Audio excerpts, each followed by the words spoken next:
Pemerintah mengebut revisi Peraturan Pemerintah Nomor 1 Tahun 2019 tentang devisa hasil ekspor.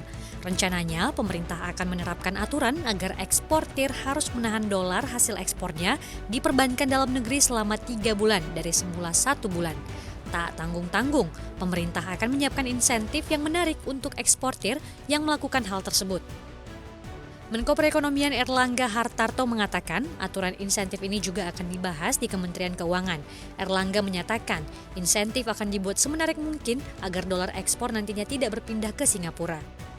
Senada seirama, Gubernur Bank Indonesia Peri Warjio mengaku sedang berdiskusi dengan Menteri Keuangan Sri Mulyani untuk memberi insentif pajak yang lebih menarik. Sebenarnya, dalam peraturan Bank Indonesia yang terbit akhir tahun 2022, Peri sudah menjelaskan insentif yang akan didapat baik oleh nasabah maupun perbankan. Namun untuk nasabah atau para eksportir yang parkir DHE dalam negeri, insentif berupa imbal hasil yang kompetitif dengan luar negeri dan insentif pajak dari pemerintah.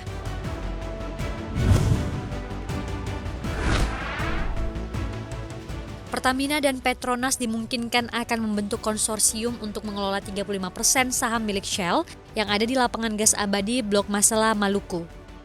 Kepala Satuan Kerja Khusus Pelaksana Kegiatan Usaha Hulu Minyak dan Gas SKK Migas, Dwi Sucipto menyatakan, pembentukan konsorsium dimungkinkan terjadi ketika Pertamina sudah berhasil mengambil alih 35% saham milik Shell. Pembentukan konsorsium ini dimungkinkan untuk mengurangi beban biaya yang besar karena saat ini Pertamina banyak memiliki proyek-proyek migas yang besar di Indonesia. Jika Pertamina sudah berhasil mengambil alih 35% saham milik Shell, perusahaan plat merah itu juga akan dibebankan kepada kewajiban penyelesaian proyek yang memiliki nilai investasi proyek sekitar 18 hingga 20 miliar dolar Amerika Serikat. Nilai investasi tersebut di luar dari nilai akuisisi 35% saham milik Shell.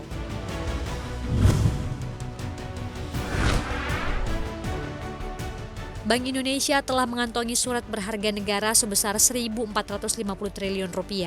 Gubernur Bank Indonesia Peri Warjio mengatakan, SBN yang dimiliki Bank Indonesia akan digunakan untuk operasi moneter, salah satunya untuk menjaga stabilitas nilai tukar rupiah.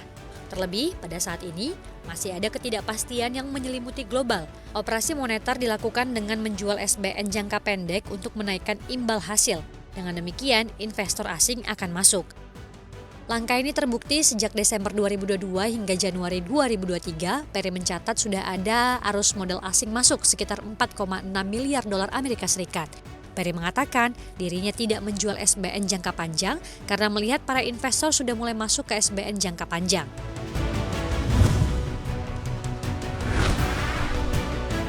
Harga batubara diperdagangkan kian jatuh. Pada perdagangan Rabu 25 Januari 2023, harga si emas hitam ini anjlok hingga 11% ke level 253,25 dolar Amerika Serikat per ton. Ini merupakan penurunan yang terdalam sejak 10 bulan terakhir atau sejak 16 Maret 2022. Pelemahan memperpanjang tren negatif pasir hitam menjadi 6 hari. Sepanjang 6 hari tersebut, harga batubara sudah jatuh 23%.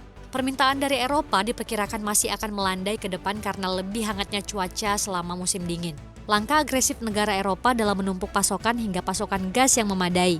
Sementara itu, India dikabarkan akan melipat gandakan produksi batu bara koka sebelum 2030. India adalah konsumen batu bara terbesar kedua setelah China. Dengan peningkatan produksi, maka kekhawatiran pasokan global akan mengendur.